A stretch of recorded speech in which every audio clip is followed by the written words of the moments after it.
Okay, welcome back.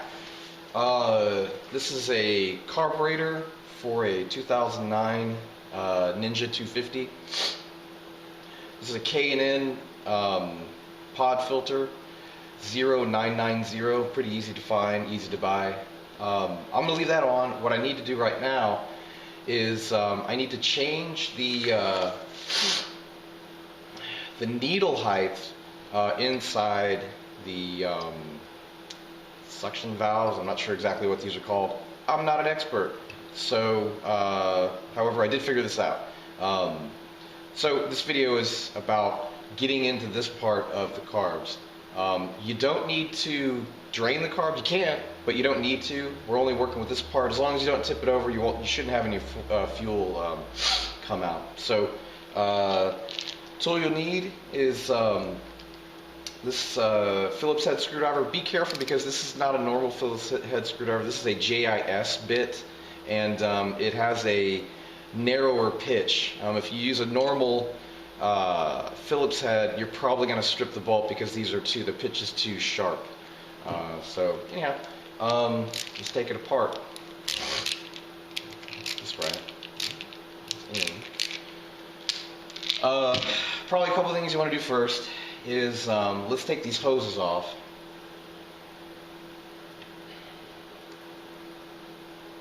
You need to get into those.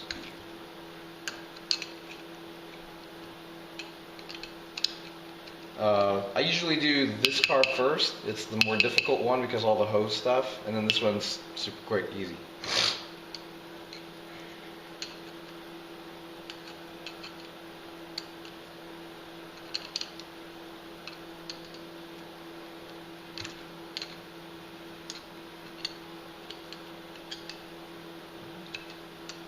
Not behaving.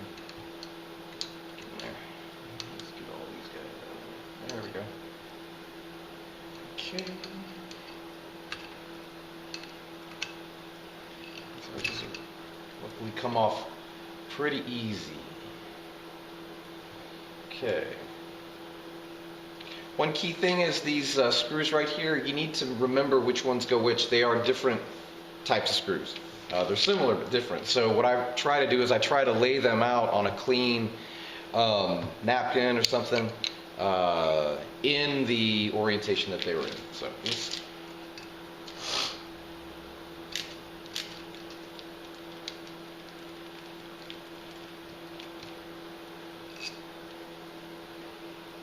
There. You'll notice that this part here has to be pulled down. It also has a hose. Sorry, you probably can't see. This part here will be pulled down, has a hose that you leave connected. It'll just kind of dangle out of the way.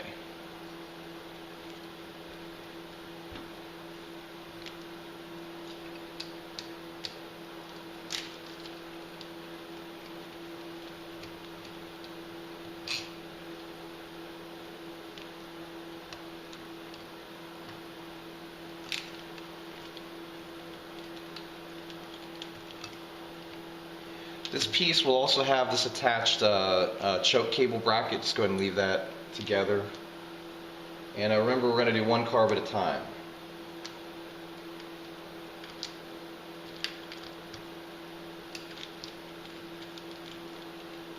You can feel the spring popping up.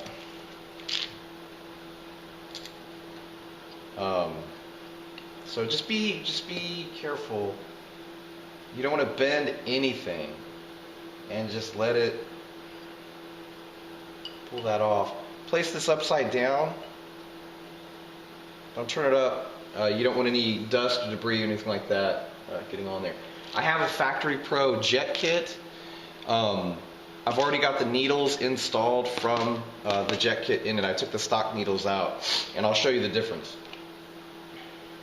So you're going to, I would suggest pulling the entire, gently pulling the entire diaphragm up. This is really, really delicate. Here's a little closer look. So this diaphragm is super delicate. Just gently nudge it out of its seat there. and you'll feel it. It only comes up. It's got a little section where it slides up along. Just pull it vertically up. Don't try to manhandle it out of it. And everything will come out. And there you go. So there's your diaphragm. You've got your needle down here.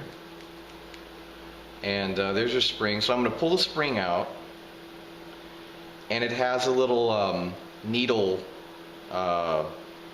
guide attached to the spring. And then you can flip this upside down to get the needle out. So we'll flip it upside down. That out. So let's take a look at what we got. Factory Pro recommends that you put, let's see, let's take a look at the needle. Sorry, I'm getting ahead of myself.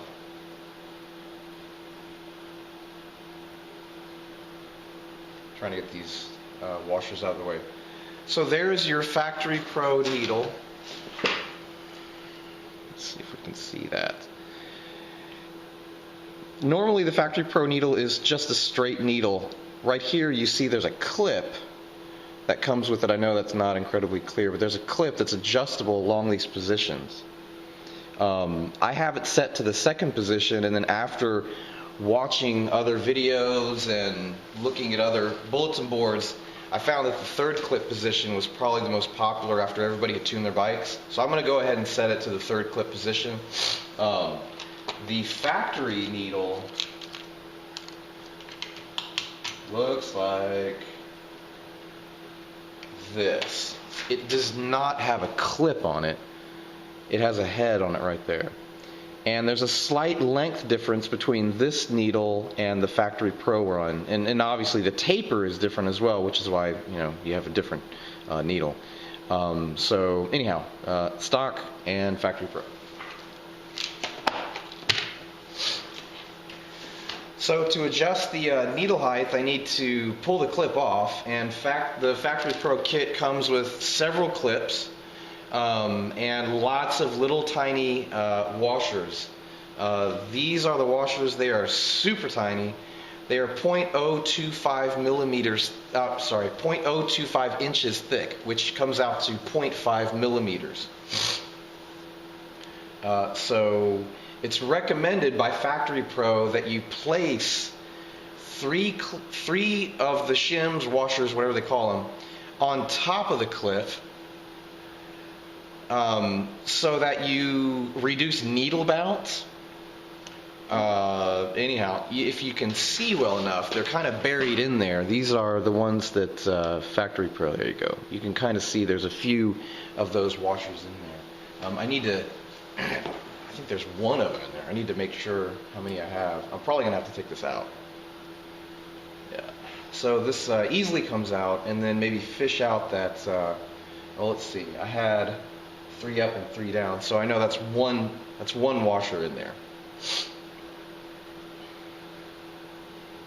Okay. All right. So let's try to take this clip off without destroying it. That didn't work. That worked. Okay.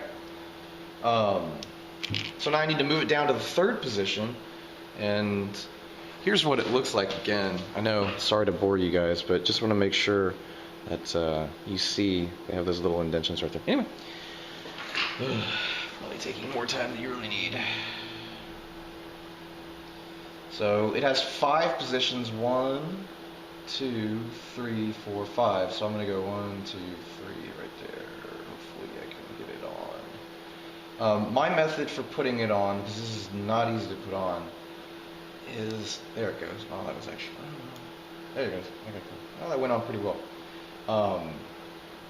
Okay. And according to the bulletin boards and the jetting database, I just need it on the third clip position and 3 washers above to prevent needle bounce according to my setup. So we will do that. So I'm going to put it back in the diaphragm.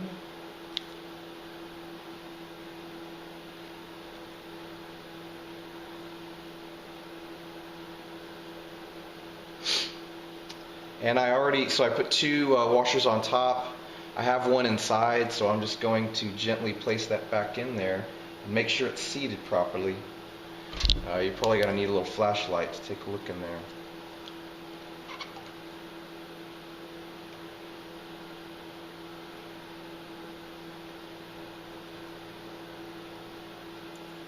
So far, so good. It's okay.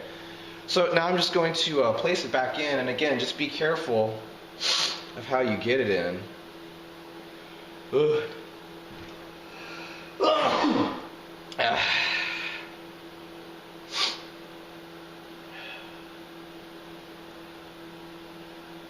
And you may not hit it exactly the right side. You know what? I put that in the front. You'll notice that the diaphragm has a little hole right here. I can't remember what direction that hole's supposed to go to, but I just made sure that both of them went in the same direction. I'm going to make it go forward, away from the air vents, the air intake. Sorry. So that diaphragm's gonna. There we go, and it just kind of slips in. You don't need to press real hard to get the diaphragm to seat, but you probably want to run your finger around it and just make sure that it is seated somewhat, so it's not sticking out. Mine seems that it sticks out just a tiny bit, but I move that bit over to one side. Anyhow, so you just put it back together and then do the next one the same process. Really easy to do. So good luck.